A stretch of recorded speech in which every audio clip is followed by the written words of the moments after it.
Всем добрый вечер. У нас сегодня интересная встреча, разговор с Ильназом Набиуллиным, основателем парикмахерских Чио-Чио, а также инди коворкингов в Москве и за пределами регионов разных. А непосредственно Ильназ Набиуллин, он у нас родом из Казани. Вот. И сам первый у меня интересный вопрос. Какие у тебя были основные вызовы, когда ты открывал бизнес за пределами Татарстана? Вот в Татарстане открыл, да, точку, там все уже наладил, все такое, а в других регионах, за пределы уже, когда открывался, какие у тебя были, возможно, трудности и интересные какие-то такие моменты? Мы открывались сперва в Казани, потом, да, в других городах. Так как Казанский регион в целом, он, на мой взгляд, достаточно развитый с точки зрения конкуренции, как будто бы в других регионах открываться даже где-то было даже проще, на самом деле, с точки зрения вызова.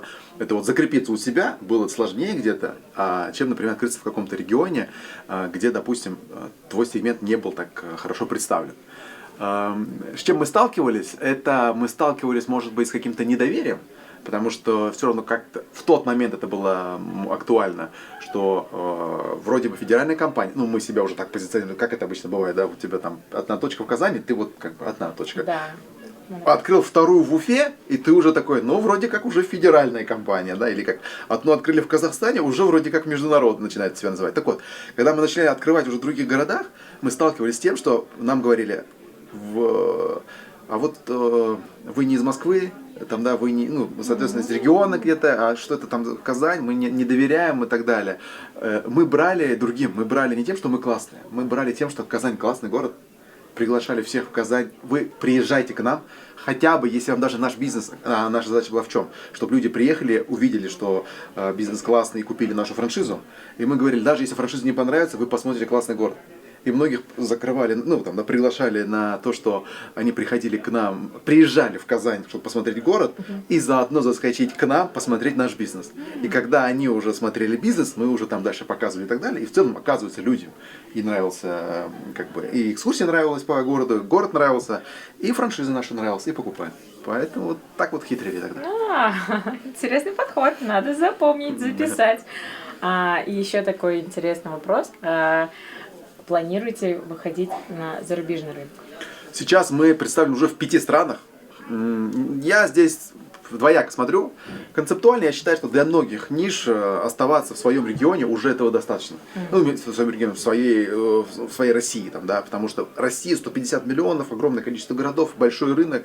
Нет смысла куда-то там идти. Например, недавно с одной девушкой разговаривали, а у нее детские центры обучения после школы. Ну, вот, например, Баласити у нас, они же открыли Дубай вот недавно, если ты слышал. Да, и как будто бы, ну опять же, какие цели? Для меня открытие в Дубае, там, да, как будто бы это, ну, там, во-первых, много не откроешь, не такой большой рынок, ты открываешь, скорее всего, не для местной аудитории, а для аудитории русскоговорящих, там, да, кто туда переехал, не такая уже большая. Или вот, по примеру, когда я говорил, что девушка говорит, вот там Болгария, хочу в Болгарии, там, ну, точнее, какой-то запрос пришел, что в Болгарии открыться. Я говорю, подожди, давай мы с тобой загуглим, что такое Болгария, сколько там населения. Мы загуглили, Болгария, по-моему, 4 миллиона населения всего живет. В стране, не в городе. А у нас там, да, в России есть города, где, ну, больше населения, Питер, Москва, они уже больше, чем 4 миллиона. Поэтому, на мой взгляд, сразу же бежать в другие страны – это ошибка. Когда вот закончатся здесь города, вот тогда, наверное, можно. Хотя, опять же, я, конечно, так сказал, тут стою умничаю, а по факту сам в 5 стран, да, как-то мы эти страны открывали не потому, что туда как-то сфокусировались, а как-то вот органически оттуда приходили люди, о, классно, мы хотим то же самое, можно открыться, мы пообщались, да, можно, открывается. И они открываются. Даже прямо сейчас мы там подписываем вроде как Азербайджан и Кыргызстан, там, да, но опять же, когда идет с их стороны инициатива, мы готовы открываться. Но сами не пушим эти страны, потому что вопрос фокуса. То есть пока нужно фокусироваться на том, что у тебя хорошо получается. Российский рынок очень большой. Да. Мне кажется, у тебя как раз-таки такой сегмент всех. И вот такой экономический, ну, ну, как среднего уровня клиенты. И на самом деле я тоже была в парикмахерская у тебя, которая самая, наверное, такая популярная, это на станции метро в Казани Токай, Да, наверное. да. Это, мне кажется, самая такая Площадь Токая. классная, топовая локация. На самом деле нет. Нет? Она, я думаю, даже в топ-50 не входит. То есть у нас есть локация сильно лучше. Ну, просто она как бы самая такая проходимая, Самая может быть, за счет проходимая, трафика да. там, да. Но опять же, в метро трафик достаточно быстрый, и не для каждого бизнеса он подходящий. Поэтому Не я каждый готов, когда пробегает Конечно, в метро, надо заходить на работу, по с стрите. работы, то там нужно быстренько забежать. Обычно лучше всего у нас срабатывают локации где-нибудь в спальных районах. Плюс в метро обычно еще и ставки дорогие арендные. И есть достаточно свои жесткие требования внутри у метрополитена. Поэтому надо 10 раз подумать. Но мы там успешны, мы там хорошо себя чувствуем, но при этом не стали сильно масштабировать этот опыт открытия в метро. В других городах мы не стараемся открывать метро. Спальные районы, нам этого достаточно. Это вот единственный, наверное, тот проект в метро, да? Есть еще Казани. парочку, есть. Самый, наверное, интересный вопрос – это вопрос баланса между твоей предпринимательской деятельностью, 800 или 1500 точек по России, инди-коворкингов и, конечно же, личной жизнью, семьей. Как ты это все умудряешься балансировать? Мне кажется, это самый интересный вопрос, потому что в наших реалиях такое огромное у тебя пул работы, да? Да. Такой, вот как это все сфокусироваться? Это такой вопрос, конечно. Баланс. Как, что тебе помогает? Я в него не... я считаю, что сложно достичь баланса. Я не стремился, по крайней мере, последние... может быть, к этому я и приду еще. Но пока была активная фаза в целом нашего роста, нашего бизнеса, я понимал, что надо очень много усилий вкладывать, пока получается, и действительно получается. Поэтому баланс точно был наружу в сторону работы. Но с точки зрения качества отношений в семье и так далее, это точно не влияло, потому что у нас, на мой взгляд, очень классная договоренность. То есть у нас есть договоренности, условно, там, с женой, жена, видишь, там получается, мне нужно идти туда. Там, да, соответственно, и поэтому давай мы с тобой передоговоримся, мы изначально с женой с 10 класса, то есть со школы вместе, поэтому мы там с ней уже 17 лет. Я с ней больше живу, чем без нее. Да, поэтому, поэтому у нас хорошо получается друг друга понимать, что надо все силы бросить туда, пока мы бизнес там взращиваем, потому что там получается. Поэтому с точки зрения приоритетов, прямо сейчас, если ты позвонишь супруге и спросишь, что у нас по приоритету, бизнес, семья, она, там, да, или там дети, дочка, да. сын и так далее, она скажет бизнес на первом месте. И это часть наших договоренностей. Это не то, чтобы из-за обиды. Нет, мы так договорились, что для нашей семьи это тоже важно было. Скорее всего, со временем, наверное, мы перекроим это. Но не в ближайшее время, пока получается, будем работать. Классно. Это, мне кажется, самый такой интересный вопрос, потому что все этим задаются. То есть, когда тебе 20 лет, да какой баланс? Там, да, иди хоть что-то сделай, ошибки собирай. Когда тебе 40 лет, надо, наверное, уже задумываться. Там, да. Когда тебе 60, и ты не пришел к балансу, то это уже проблема. Наверное. Моя галлюцинация на эту тему. Я не являюсь экспертом по теме баланса. Как видите, у меня он нарушен. Но все-таки я верю в то, что на старте это иллюзия или даже какой-то самообман. Особенно для молодого, в моей картине мира, для молодого пацана, который в расцвете сил, который энергии дофига, мозгов нифига, с точки зрения опыта, там, нету еще ничего. Какой баланс? Иди и сделай, ошибись. Сделай выводы, еще раз сделай, ошибись, не получится, сделай выводы. И вот на 5-ю, 6-ю, какую-то попытку что-то у тебя начнет получаться. Вот, наверное, так. Так как ты в индустрии красоты, хотела бы у тебя спросить, какое ты видишь будущее в этой индустрии в России непосредственно? Понятно, в нашем рынке ты уже все-таки человек, уже бывалый, знаешь все уже от и до. И какое будущее? Вот здесь интересно. Нас называют индустрией красоты, а являемся ли мы такими? Потому почему? что... Если сеть парикмахерских. Да, но при этом... тоже инди. Мы 100%, конечно, являемся. Но с точки зрения рынка, я на это немножко по-другому смотрю. Я на это смотрю, что концептуально большое количество аудитории сейчас на рынке не ходили бы даже в салон красоты, если бы не было проблематики, что эти волосы растут. И к девушкам то же самое. Ты закрываешь первую потребность? Это в том числе, это первая потребность, там, да, это базовая потребность, волосы растут. Хочешь ты не хочешь, доллар поднимается, опускается, неважно, что происходит в стране, в мире и так далее, волосы растут. И не только на голове, да, и поэтому, говорят, бизнес вокруг салонов красоты, вокруг этого выстроены. Поэтому с точки зрения базовой услуги, это точно будет всегда востребовано.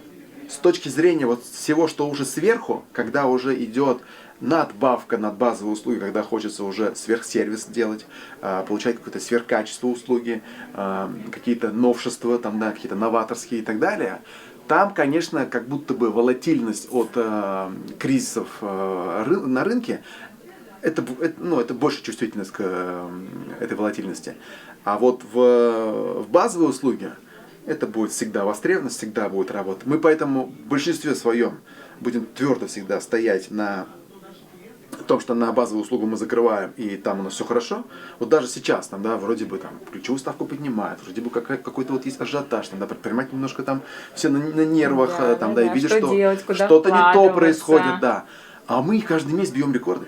У меня месяц к месяцу, по количеству стрижек, условно, да, я вижу, как рынок, я имею в виду, что рынок самих стрижек у меня не то чтобы как никогда, он всегда у меня рос, и он продолжает расти. Он рос в ковид, он рос в СВО, он сейчас растет. Вот этот декабрь будет самым большим по выручке для нашей компании за всю историю. А ноябрь был самым большим до этого.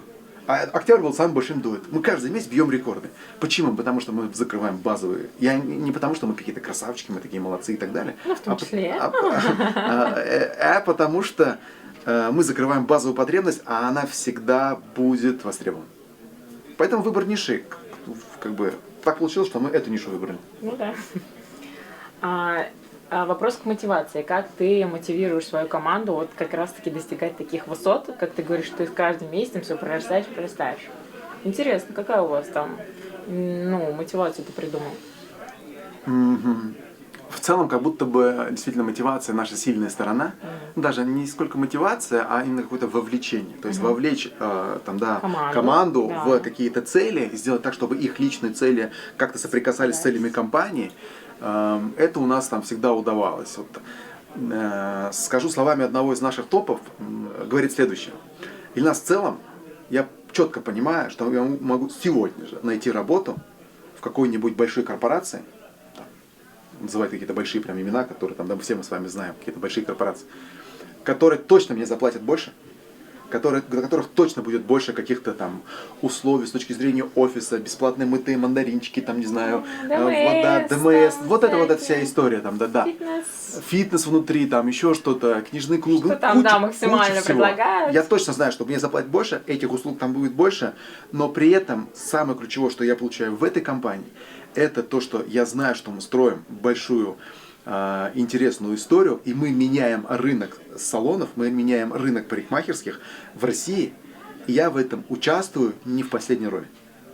И через 10 лет я буду всем показывать, да, вот видите вот эти там салоны, или даже не то, чтобы там речь про Чио-Чио или про Инди, там, про наши Big Bro площадку, про другие наши бренды, а в целом, что каждый наш успешный салон это пример для всего остального рынка, что нужно делать.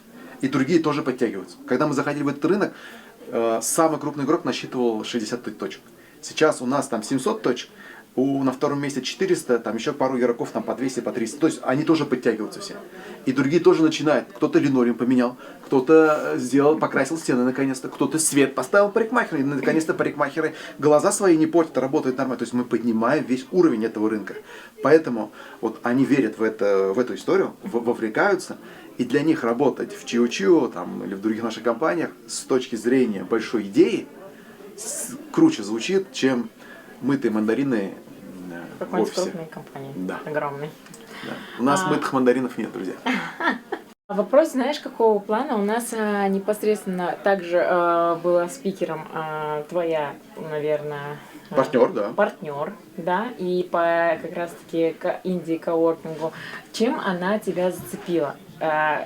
интересный был такой вопрос, ну и вопрос в плане того, что на что ты там купился, чтобы там вложиться в ее идею как раз-таки вот этих коворкингов. Слушай, ну это было давно и неправда. Да ладно! Это Очень было... интересно даже мне это услышать. Это был 2018 год. Чем-то она таким подошла к тебе и вот завоевала твое доверие. Но притом у меня точно ответ есть, я точно знаю из-за чего. Так. И он вообще не бизнесовый.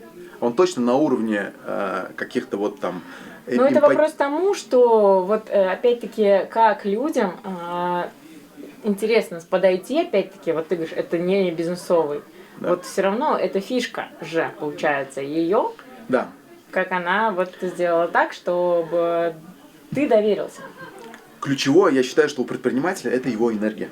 Угу. Вот мы часто замечаем, вот как бы Да. вот здесь к вам приходят разные гости, да, вот я прихожу тоже, вот пришел сегодня просто послушать, да, не выступать. И я вижу, какие гости. И 100% все, вот как бы сложно найти человека с результатом, но при этом со слабой энергией. Очень сложно найти. И поэтому энергия ключевая. И у Элины, когда она приходила в 2018 году, точно была энергия, потому что она зашла в офис и чуть ли не там, ну, она как, точнее, нет, она сперва написала. Она нам рассказывала историю о том, что я, говорит, еще опоздала, пишу, я опаздываю. Это было очень интересно. Ну, видишь, я она специально у нее стрессовала. тоже спросила. Я не помню уже этого, не помню. Ну, для нее тогда была, как бы, эта встреча Он, сильно говорит, мне важнее. адресно сказал, а это, говорит, где-то за городом. Я, говорит, подумала, то, что в центре. Я тебе напоминаю нас об этом. Это все неправда. Это все уже какие-то добавили режиссерской версии. В общем, что было, с моей точки зрения, уверенность с ее стороны, что она там, да, ну, многие думают, многие хотят, переживают, какие-то себе строят там, а может быть, а если не согласится, а если откажет, еще хуже, там, да, мне отказали. Вот. И нет, у нее вот этого как будто не было, она сразу написала четко. Некоторые еще пишут какую-то... Причем она написала в Инстаграме Льназу. Да, Сама да. лично. Нет, 18-й год, тогда Да. было это намного легче сделать, чем сейчас, как будто бы. Так вот, и важно, ну тогда, я был 18-го года, тогда все было проще. Так вот, но мы уже там какие-то крутые результаты делали. Я думаю, у нас точек было штук, наверное, 200 тогда. 18-й год, да, конец 18-го. Ну ладно, даже, может быть, 150. Ну, вот где-то так. Так не суть, ладно. Короче, уверенность, раз. Второе, вот ее энергия. То есть, когда мы с ней встретились, там, да, было видно, что у нее есть энергия, есть уверенность. И я начал копать. Я говорю, слушай, а откуда это у тебя? Ну, как бы не прямым текстом, я начинаю спрашивать, слушай, а где училась? Там, здравствуйте, появляется, училась в Лондоне, училась там в Америке, и какие-то... У нее тоже такой кто хороший бэкграунд. Да, кто твои родители? Вот это чем папа занимается? у нее тоже такой вот активный татарский деятель. Да, и как бы я примерно складываю, там, да, не с позиции, что там она с серебряной ложкой там родилась и так далее, не про это, а про то, что у нее была определенная школа жизни. То есть, когда там, да, одни решали там одни задачи, а у ей приходилось решать задачу жить в другой стране, жить в общаге, учиться с совершенно другими людьми, проходить определенные другие задачи, и как бы, ну и так далее. И я понимал, что она решала большие сложные задачи, нежели другие, и как будто бы даже этот бизнес, ну мы точно с этим справимся. То есть я понимаю, что у меня есть компетенция. Ну еще что для меня зацепило, что в целом у нее была четкая позиция, что она готова была занимать позицию управляющего партнера.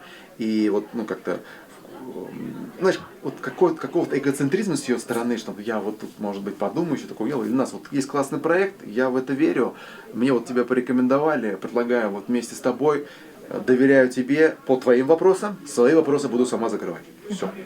Классно, давай обсуждать. Ну и вот так вот завертелось, вот уже сколько лет там с этого, там, да, 6 лет уже. Как быстро растут чужие дети. Вот уже просто, я даже как-то не заметил.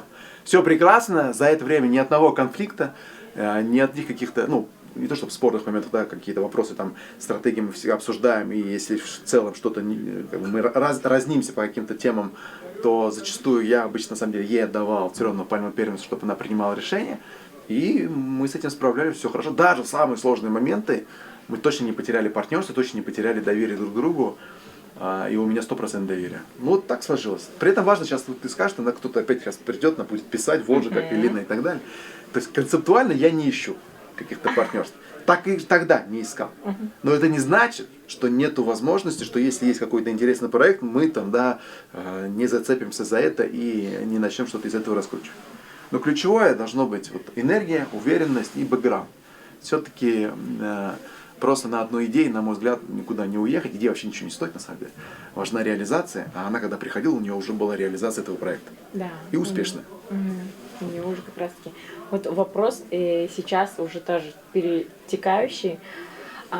Что бы ты посоветовал молодым предпринимателям, опять-таки это уже слова для наших будущих татар-предпринимателей, те, которые будут что-то открыть, потому что все очень хотят также с тобой пообщаться, задать этот вопрос на первом этапе, на шаге становления, как бы, и вот твой. Мы говорим про начинающих предпринимателей. Да, конечно. Вот отчасти я про это уже начал Потому что говорить. мы как раз-таки занимаемся, вот я как рассказывала, мы взращиваем наших студентов.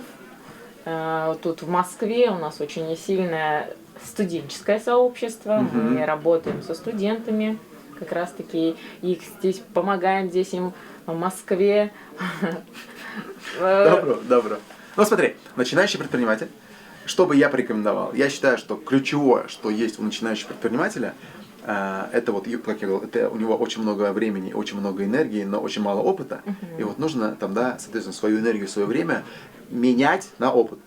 И как мы получаем опыт? Через ошибки, через боль. Как ребенка отучить от того, чтобы он не трогал горячий чайник? Он должен потрогать горячий чайник. Поэтому не надо прям раскаленный чайник. Ставьте чуть-чуть тепленький, да, чтобы он понял, что оказывается можно обжечь, чтобы не сильно. Поэтому ключевое, что может делать предприниматель, начинающий, это начать нарабатывать свои первые ошибки. Желательно это делать там, да, там, не бездумно, а, допустим, там, с каким-то определенным, там, не знаю, в рамках какого-то сообщества, там, да, вот, например, есть предприниматели здесь, там, да, у них можно что-то поспрашивать, и рядом с ними быть в рамках какого-то обучения. Да, и вот через это получать, он все равно должен обжечь об этот чайник. Но это можно сделать достаточно, легче. Да, можно сделать легче, быстрее, с меньшим ущербом, поэтому вообще по статистике только 7-й проект у предпринимателя выстреливает. Поэтому вот начинающий предприниматель должен всегда понимать, 7-й проект. Если ты не получился с первым проектом, отлично, там, загибаем пальцы. Второй проект не получился, отлично, но я каждый раз ближе. Там, да, и вот 7-й проект по статистике у тебя стрельнет. Чио-чио у меня был 6-м проект. Не 7-м, 6-м, вот, как-то чуть пораньше у меня пришло. Вот поэтому ошибки, нарабатывать ошибки, каждый раз вставать и идти дальше. Часто судят там, да, за каким-то предпринимателем, может быть, там наблюдают, смотрят, типа, вот он какой-то там классный, успешный, красивый, вот, и так далее, видит одну картинку. И, скорее всего, это правда.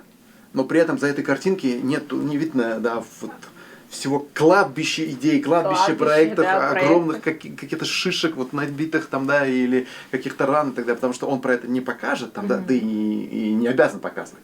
Но просто надо понимать, что это есть. Поэтому учитесь у других, спрашивайте, какие у них были сложности, как они их преодолевали, какие они ошибки совершали, какие выводы они после этого делали. Вы все равно эти ошибки сами сделаете, но хотя бы будете к ним готовы. Мне интересно узнать про кладбище проектов. В какой сфере хотя бы, мне интересно. Кто это пробовал, заходил, и вот это ты понял, что это не твое. Ой, я в кофейне пытался открывать в свое время. Я знаю то, что Ильнар Шамсуддинов, как раз таки из Казани, он у нас тоже наш в штабе, мы с ним знакомы лично, наш выходец, он в МГУ учился, потом ездил тоже как раз в Я пока ехал с ним учиться, да, вот передавай ему привет, мы тоже с ним хорошие отношения, вот у него тоже сеть была... А ты знаешь, что он у меня работал? Вендинговых аппаратов, я знаю. Да, я историю за вами как раз-таки отслеживаю. Вот, а ты вкладывался в его проект? Или... Нет, еще до него. Еще до Ильнара, это было еще во время студенчества. У меня был до истории кофе-лайка. Еще тогда кофе-лайков не было. Это тоже как вендинговый аппарат или кофейня? Это именно была такая идея кофейни, там, совмещенная с автомобилем, когда вот, как бы внутри автомобиля кофе. И так и не смог я до конца. Не суть там, да, вот это. Плюс я занимался укладкой резиновых покрытий, детские площадки, шиномонтаж у меня был, автомойку мы пытались, автосервис мы пытались строить, что там еще?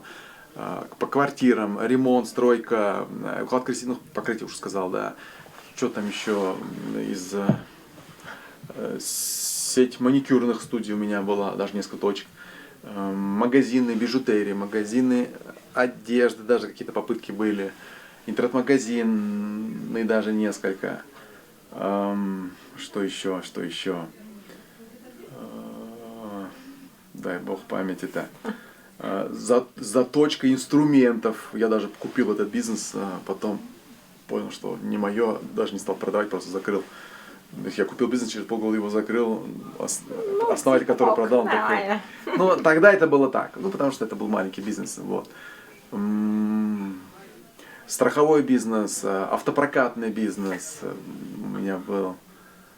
Короче, да. Очень много всего интересного. Да, и я считаю, что так делать не надо. Вот. Так делать не надо, если что. Да, да. Это тоже интересно, да, вот. Смотри. Чтобы к этому выводу прийти, что не надо так делать. Надо пройти все, короче. Да, надо это пройти. И, скорее всего, тому, кто это смотрит, чтобы к этому выводу прийти... Тоже надо будет пройти этот путь. Он от того, что посмотрит, типа, вот Ильназ сказал, что так не надо, он не будет так делать. Потому что он такой послушал, прикольный парень, что-то рассказывает, лайк, все. А у него не закрепилось это, потому что этот вывод не выстрадан. Он вот не закрепился, он не зацепился, нет засечки вот этой. И поэтому как будто бы там, да, он пройдет это, потом скажет, о, Ильназ тогда вот так говорил, а он бы прав. И вот это вот, скорее всего, вот это тоже его ждет. И это нормально, потому что я так проходил, потому что мне тоже говорили, Ильназ, ты что тут во всякую фигню лезешь? Куда пошел? Да, у тебя получается, занимайся. Общепит еще я пытался строить. Тоже меня отговорили, там потом я, слава богу, убежал с этого. Короче, и я считаю, что не надо так делать. Но философский момент, у каждого свой путь, и он должен его пройти. Правильно. И самый, наверное, последний вопрос, не буду тебя много мучить. Вы знаешь, какой у меня вопрос, мне кажется, многих тоже интересующий. И вот у тебя очень много партнеров разных национальностей, ну, опять-таки, уже стран, да, ты там берешь. Да, да. Самые такие моменты, которые отличают татар-бизнесменов. Вот скажи, пожалуйста, ты как-то для себя это вычленил из вот общего количества партнеров? Что вот тебе такое бы запомнилось, или ты сказал бы то, что их отличает? Да, у меня есть ответ. И это не потому, что они татары, а потому что я татарин. Они для меня более понятны. Так. То есть все равно, условно там, человек, который напротив меня, например, да, в данном случае, который мы примерно одинаковую жизнь проходили и проходим, я его лучше понимаю. Чем, например, эфиопа, у которого другая жизнь. Да. И ценности, совершенно культура. разные. И это не значит, что у кого-то лучше, хуже, просто мы разные. Да. И мне его понять очень сложно будет. Но человека, который жил примерно как я, там, да, не знаю, там, из Татарстана, из Башкортостана, или вот в каких-то в одинаковых ценностях, в одинаковой религии, в одинаковых каких-то культурных моментах, его понять мне просто проще. В целом, партнеров действительно у нас много, и там явно татар сильно меньше, потому что там, да, нас в целом немного. Но как будто бы я их понимаю просто больше, ну, как будто это... Доверие больше? Нет, я бы не сказал. Нет? Ну, то есть, важно понимать, когда ты строишь такую большую компанию, у тебя нет времени на то, чтобы делить там кому-то. Изначально? Нет, слушай, я... Такого не было у тебя? Я всегда понимал, что я буду строить что-то большое, что-то вот масштабное. Ну, то есть, это как-то внутри, вот как-то была хотелка вот эта. И никогда на это не акцентировал. Наоборот, даже где-то было прикольнее, может быть, даже строить бизнес каким-нибудь, допустим, там...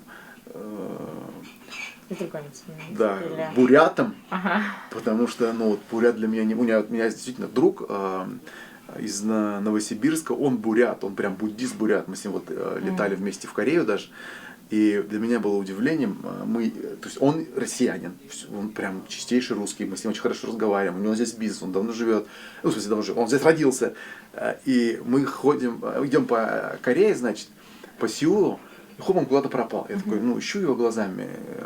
У жены спрашиваю, говорю, куда он пропал? Что-то говорит, посмотрим, в буддийский храм зашел, он молится.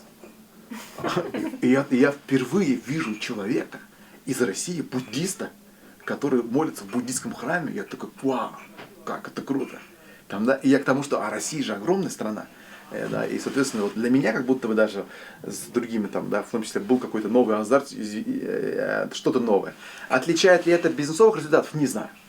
То есть я не увидел в этом какой-то связи, может быть, еще связано с тем, что я просто на это не обращал внимания.